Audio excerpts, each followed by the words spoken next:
Авылда бөтен тормыш үтә күренмәле диләр. Син бер нәрсәне дә яшерә алмыйсың. Нәрсә ашап, нәрсә эчкәнеңне, хәтта уй ниятләреңне дә белеп торалар авылда. Синең эш гамәлләреңне берничә йөз күз күзәтеп, аңа берничә йөз тел үз бәясен бирергә әзер.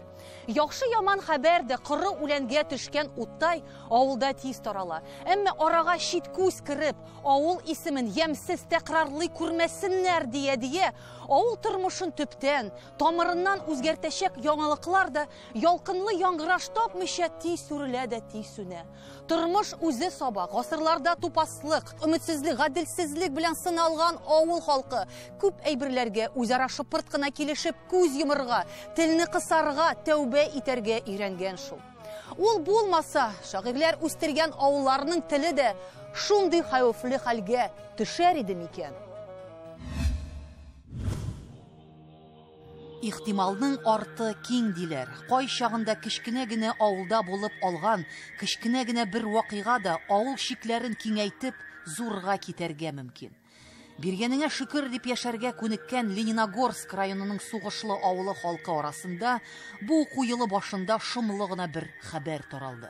Революция белән чордаш, кызыллар, Колчак армияләрен күргән, фашистларның пулеметын үз күкрәге белән каплап безнең якты киләчәк өчен җанын гомерен биргән Советлар Союзы герое Газинур Гафиятуллинны ватан өчен үстергән, балаларның нечкә күңелләренә шигъри бөртекләрен салган балалар шагыйре Җәүдәт Дәрҗиманны укыткан горур, данлыклы татар мәктәбенең ябылу вакыйгасы да халык арасында дөрләп кабынмыйча, зурдан купмыйча, канны уятмыйча, авыл эчендә генә тыныч кына, мыштым гына хәл ителеп, пыскып сүрелде һәм сүнде. Мәктәпкә бу елгы 1 сентябрендә барырга тиешле 19 баланың нибары 4-се генә патша сарайдай зур, 2 катлы, күптән түгел генә диварлары яшел төскә мандырылып яңартылган башлангыч классларга килде. Әйтегез, моңарча кадәр бу мәктәп шау гөр килеп торган җирәйме? Авылның бер теге ниндидер бер тоткасы булган җирәйме? Язык кошы. Шулай, әле хәзер дә шулай. Без үтә эшлибез. Балаларыбыз бар. Ә менә бу тынлык сезгә барыбер ничек тәэсир итә? Тынлык. Әлбәттә инде кыен. Но шулай да балаларыбыз бар. Әле без эшлибез. Алга табада традицияләрне дәвам итәрбез. Безне машар эшлисез дип беркем дә гаепләмәде. Ата-аналар белән ниндидер теге аңлашу, сөйләшү, теге эшләре булдымы, юкмы? Без инде ата-аналарны теге нигә безне мәктәптән аласыз дип алай уговорить итмәдек дәргә инде. Ата-ананың үзенең выборы бар бит инде. Алар теләгән икән, алар инде Мәскәүгә дә җибәрә алалар, нигә дә җибәрә алалар. Шулай дип, аларның карары белән сез инде килештегез, әйме? Түсәң түз, түзмәсәң ятып йыла. Күз яшьләре кипкән мәктәп директорының һәм аның зур булмаган, әмма бер гаиләдәй тугандаш булып яшәгән укытучыларының хәсрәтен аңлап, хит бер чәчәк бәйләмен дә алып килүче булмаган ахыры. Авырткан җиргә җил дә тия шул. Соңгы елларда мәктәп белән авыл халкы арасында кара мәче йөгереп узганмыни. Татар телендә укытуга каршылык күрсәткән кешеләре дә шул ук бер урамда бергә яшәгән күрше күләм. Авылда күрше хакы Алла хакы диләр. Ата-аналарының сүзләренә, гозерләренә, таләпләренә буйсынып, баш иеп, мәктәпнең укыту телен дә татарчадан русчага күптәннән инде үзгәрткән булганнар. Фәннәрне рус дәреслекләреннән, русча программаларын төзеп, яздырып, русча әйтеп укытсалар да, җаннарыбыз белән һәр чак татар теле яклы идек ди укытучылар. Шуңа да татар мәктәбе исәбендә әлегә хәтле торганнардыр. Әмма мәктәпнең теленә 8 камыт кидерүгә карамыйча, балаларыннан барыбер коры калганнар. Бүрене күпме ашатсаң да, урманга карый диләрме? Хак. Монда укыту татар телендә иде, менә математикалар, географиялар, биология. Заманында шулай иде. Ләкин менә заман таләпләре шушындый. Экзаменнар бар бит инде безнең экзаменнарга. 15 елдан димәк инде әкренләп күчә башладыгыз. Әкрен генә. Менә татар телендә без балаларга җайлы булса өчен татарча алда, русча алда перевод белән барабыз. Чөнки татар теле рус теле белән параллель бара бит, алар темалары охшаш дигәндәй. Бер телне белсәң, икенчесен яхшы беләсең. Без инде балалар әзрәк кызыктыру чарасы буларак, два ватның дибез инде biz аларга. Ике фәннән биш аласы дибез. Монда без малы комплектны укытабыз. 2 классны бергә укытабыз бит без монда. Анда инде һәрбер класс аерым-аерым. Бәлки алар инде анда аерым укыса яхшырак бер дип уйларлар. Но минем әйтәсе килгән нәрсә, без монда 2 классны бергә укысак та, ул балалар белән без менә индивидуаль эшләдек, репетитор кебек бушка эшләдек без алар белән. Юкка гына хәерчегә якты чырай күрсәтсәң, ямаулыкка сорый дип халык әйтмәгән. Сугышылдан 7 чакрым ераклыкта урнашкан Тимәш авылы мәктәбенә беренче автобуслар килүгә үк авыл халкы үз туган мәктәбеннән борынын чөйрә башлый. Максаты булса, чарасы табылыр. Балаларның әңгер-меңгер чактан ук торып, автобуста дөбер шатыр баруына, кичкә кадәр эшсезлектән мәктәптә әрле-бирле йөрүенә дә, җафа чигүенә дә ата-аналарының исе китми. Рус мөхитендә, рус тәрбиясендә, рус телле мәктәбендә татарның газиз балалары бүген әле ерактан ук танырлык, инҗе бөртегедәй ялтырап тора. Рус мөхитендә үсәләр инде балалар, әйме? Әйе, күбесенчә инде балалар тирәлеге аралашу рус телендә бара. Шул безнең туган телебез бар тик дәресләрдә, шушы чараларда гына Укытыла. Менә бу ел сезнең 35 балага байыдыгыз дисәк тә була, әйме? Бу уңай күренешме, әллә ничегрәк уйлыйсызмы, әллә тискәре күренешме? Безнең мәктәп өчен инде авыллардан шундый көчле, сәләтле балалар килүе бик шатлыклы. Ник дигәндә, алар бит татар җирлегендә үскән. Безнең мәктәпкә килеп алар концерт чараларында, татарча үз телләрендә матур иттереп чыгышлар ясыйлар. Безнең балаларыбыз аларга бик сокланып карыйлар. Телләре саф, чиста. Теге чыгыш ясаганда да, укыганда, дәрес вакытларында да инде икеләнеп калмыйлар бер вакытта да. Алар үзебезнең балалар кебек. Әмма бу сезнең өчен? Әйе, безнең өчен. Ул мәктәпләр өчен, авыл мәктәпләре өчен, татар мәктәпләре өчен, татар мәгарифе өчен. Кызганыч инде, ничек дип әйтергә. Тимәш авылының үзенең дә татар тамырлары халыкта инде күптәннән онытылган, туфракка күмелгән, җилгә очырылган. Атаклы татар мәгърифәтчесе Габдрахим Утыз Имәни нәкъ биредә укытучылык эшен башлап җибәрә. 1910 елда авылда беренче татар мәктәбе ачыла. Ул 1960 елларга кадәр эшләп килгән икән. Әмма бу якларга нефтчеләрнең күпләп күченүе туган җир майы булган татар мәктәбенең юкка чыгуына китерә дә инде. Бүген Тимәш рус урта мәктәбендә 265 бала укый. Мәктәп соңгы елларда татар балаларына бик байган. Сугышлы, юл тимер, үрнәк, яңа чыршы бу Тимәш рус мәктәбенең әйләнәсенә, өйрмәсенә эләгеп, телсез, мәктәпсез, баласыз калган, язмышы чалынган, кодрәте сүнгән татар авыллары. Сезгә үзегезгә кызганыч түгелме менә татар? Бик кызганыч. Мәктәп бетте, авыл бетте дигән сүз бит инде. Шуңа 35 баланы менә монда китертәләр. Көн саен диярлек, әйме? Димәк, ата-аналары шуның белән ризадыр инде, менә иртәдән кичкә кадәр утыруларына аш, әле кайчан ашый, кайчан эчә. Шуң бәлки шуңадыр. Әмма йыгыга әзерләнеп кала. Рус телендә йыгыны бирә ала. Әйе, онсы да бар. Менә ул ике башлы таяк инде бездә. Әгәр инде сез нинди башы яклы? Әлбәттә, татар теле укытучы булгач, татарча сөйләшәсе килә, татарча аралашасы килә. Һәм инде аларның татарлыгын күтәрәсе килә, безнең бит тыйнак халык бит. Хәтта аермасы да бар. Менә ике төркем укыткач, рус төркемнәре белән татар төркеменә караганда дәрес күңелрәк, җанлырак үтә татар төркемнәре белән. Чөнки анда инде татар рухы ул дәресләрдә. Инде дәүләт теле буларагында инде әзрәк аерма бар. Чөнки ике телдә сөйләргә туры килә, күбрәк аңласыннар өчен, кирешсеннәр өчен. Хәтта менә шул алмалар дип әйтер өчен дә менә шулай аңлатабыз инде, шулай кушымчалар кушыла дип. Бу нәрсә инде? Бөтенесе шул рус төркеменә күчеп бетмәсәләр ярар дип куркабыз без бүгенге көндә.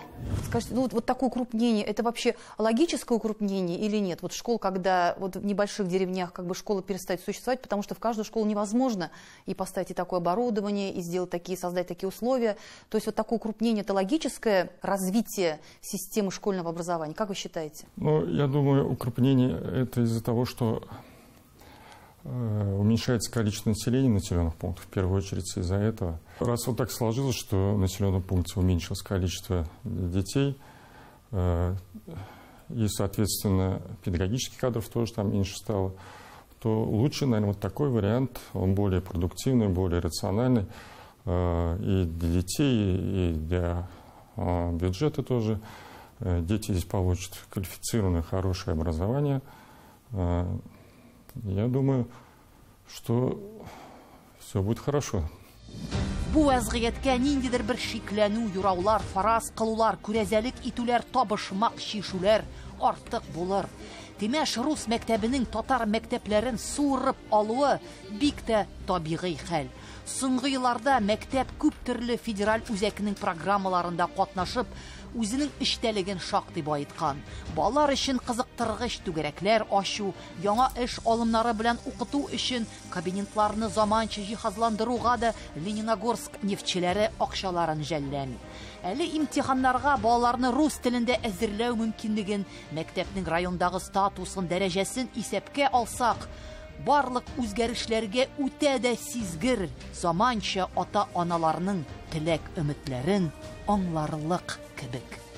И то, что родители выбирают такие школы, это тоже, наверное, вполне объяснимо, да? Да, родители, кстати, с охотой пришли в нашу школу. Они и раньше хотели, но пока там школа была, они там учились.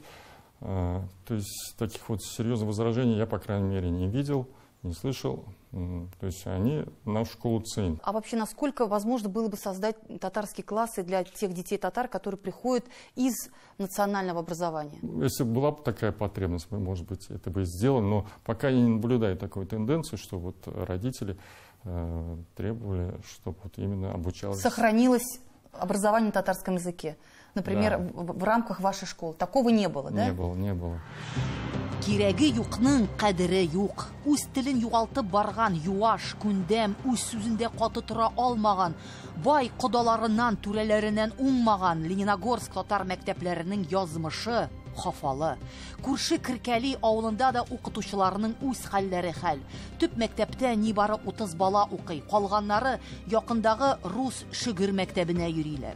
Андагы халык балдамайда йөзә, өр-яңа төзелгән бассейнлы балалар бакчасы эшли. Мәктәп тә камыр кебек күпереп, балалардан уңып, инде 2 бинага да сыешмый икән.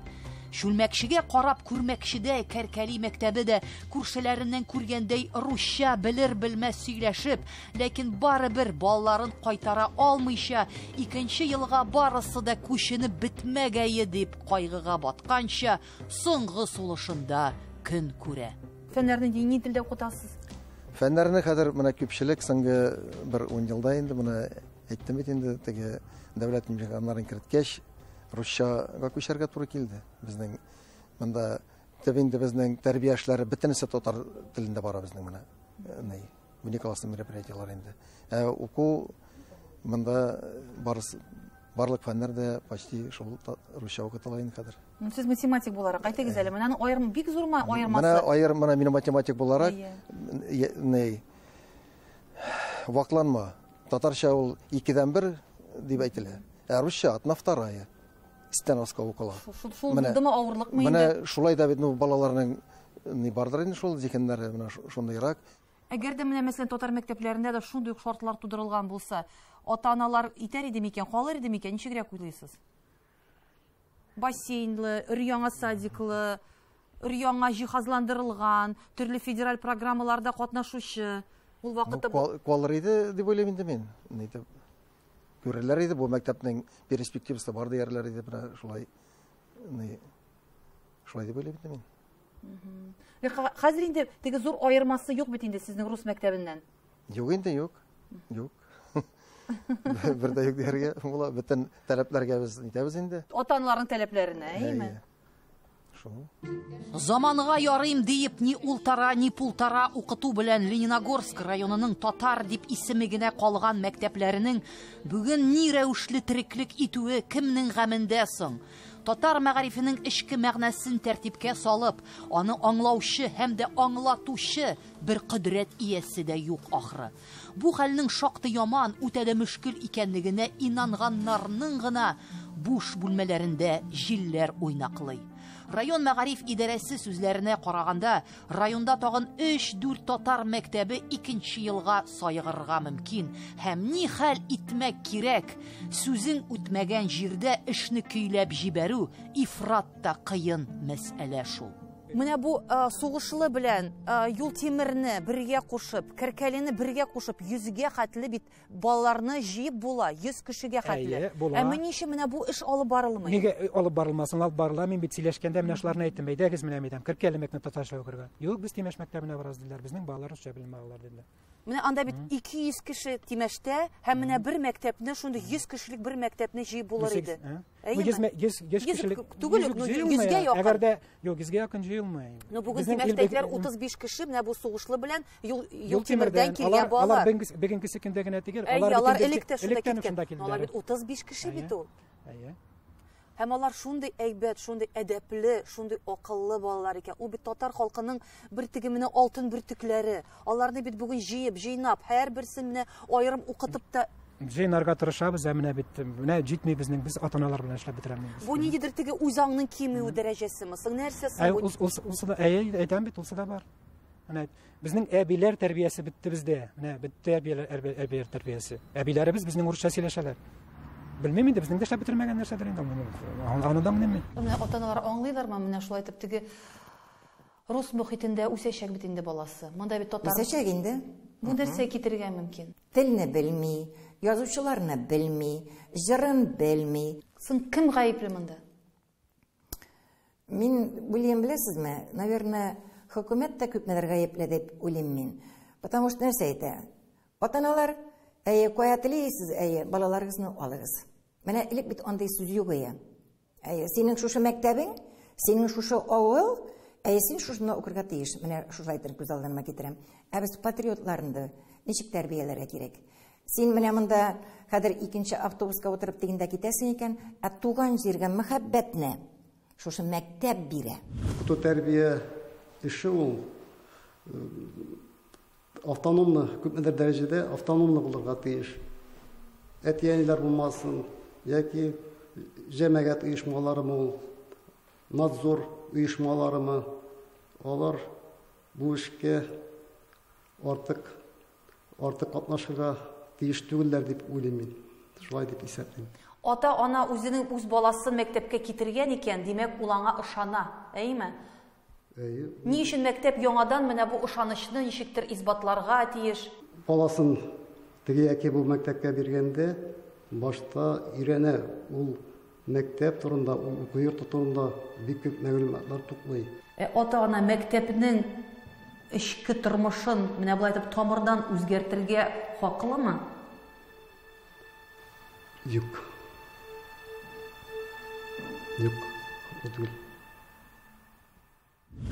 Бу нәрсә инде? Бу Майкың кызы. Майкың кызы. Майкың кызы. Ушаган. Минем проект исемне технология карта караушадым. Ул менә булай хәрәкәт итә. Иске Иштирәк авылында урнашкан бу татар мәктәбенең берничә төр юанышы бар. Балалардан да, кайчандыр монда укып чыккан ата-аналардан да күз тимәгәе уңганнар. Әмма һәр эшнең үз җае бар. Бу аңлату, ата-аналар белән аңлашу эше 40маса 40 тапкыр әйтелгән әйбер бит. Аның нәкъ менә 41-нчесе Россия мәгариф системасының милли мәгарифләргә карата мөнәсәбәтеннән ата-аналарның каткан бәгырьләренә үтеп керердәе дә булырга мөмкин.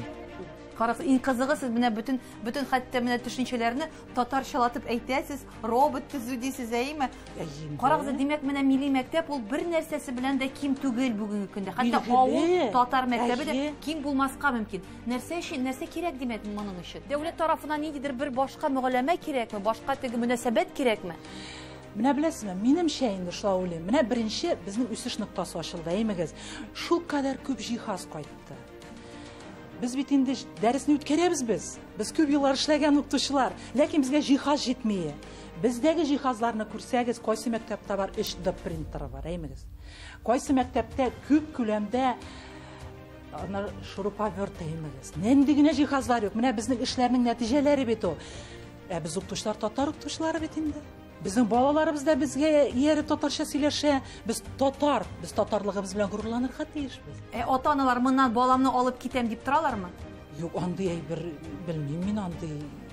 Безнең мәктәпнең шу кадәр җиһазлы булганына, без башка мәктәпләр өчен үрнәк. Башка мәктәпләрнең укучылары безгә килә, без аларга мастер-класслар күрсәтәбез. Алар теләп килә, без каникул вакытларында алар белән бергә очрашабыз. Ничек инде безнең мәктәптән алырга мөмкин балаларны?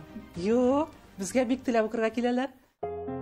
Bütün фәннәрне дә татар телендә укытып та дәүләтнең бер хәйре иске иштирәккә дә татыган. Хәзер рус мәктәбеннән ким түгелләр, әле артыгы белән булмаса. Леногорск районы мәктәпләре арасында үсеш ноктасы федераль программасында катнашкан һәм шактый саллы грант откан бу бердән-бер татар мәктәбе.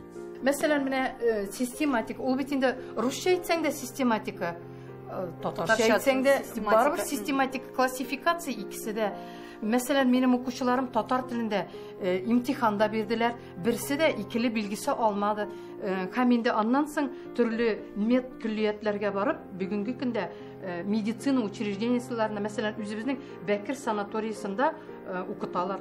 Әйтегез, менә татар теле ул башка телләрдән кимме? Юк, әлбәттә. Әмма бу хөрмәтне кем тәрбияләргә тиеш? Кайда тәрбияләнергә тиеш бу? Әлбәттә, ул иң беренче чиратта ул гаиләдә булырга тиеш.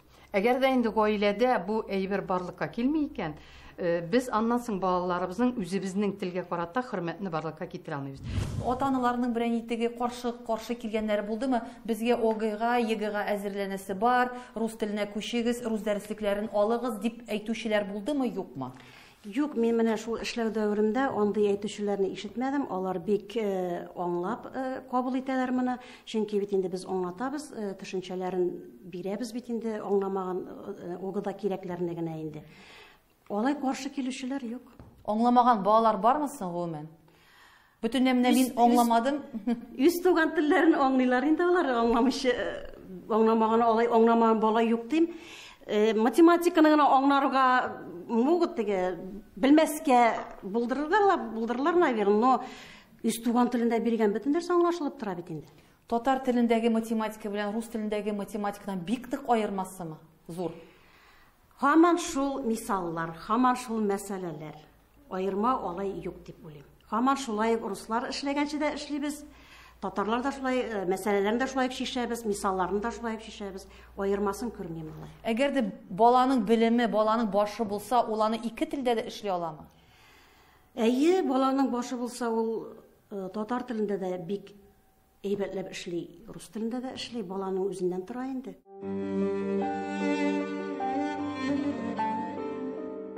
Милли хисләрдән читләшә барган заманнарда әдәм баласын шулай сискәндерердәй чараларны эзләп табу артык эш түгел кебек.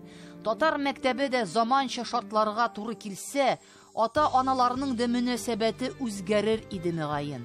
Моны сорап торганчы атып калырга кирәк булуына, тау башыннан текәлеп карап, тау итәгенә вакытында төшмичә соңарып калып кына аңладык кебек. Мәктәпнең уку-укыту системасы 11 ел дәврендә һәр балага гомерлектә юлдаш булырлык, милли үзаңның нигез ташларын салып калдыруы турында артык сүз көйрәтәсе юк. Һәм бу дөньяның асылын, катлаулы әйберләр турында үз туган телендә фикер йөртә алу мөмкинлеге генә түгел. Бу иң башта үз халкыңны күңлеңнең һәр күзәнәге белән тыйымлау мөмкинлеге байлыгы бит. Җиңелгәнне җиңгә бөтерәләр дигәнне кайчандыр тарихта сынаган, бүген үз ихтияры белән үз теленнән ваз кичкән бу милләт дәвамчылары онытып бара ахры. Татар авылларын Сандугач оясы шагыйрьләр мәркәзе диләр. Нәкъ менә авыллардан иң бөек шагыйрьләр чыккан да инде. Татарның иске кәрмәте, күлекимесе, сугышлысы булмаса, Хәсән Туфаны, Сибгат хакиме Җәүдә Дәрземанны туар иде микән? Искегә тисәң исең китәр диләр. Әмма киләчәк белән багланышлар өзелгәндә, киләчәккә шикләр куйган бу ямансу заманнарда да милли ышаныч тудыручылар, какшый башлаган телне ныгытучылар, шагыйрьләр һәм язучылар әле татарда да табылыр.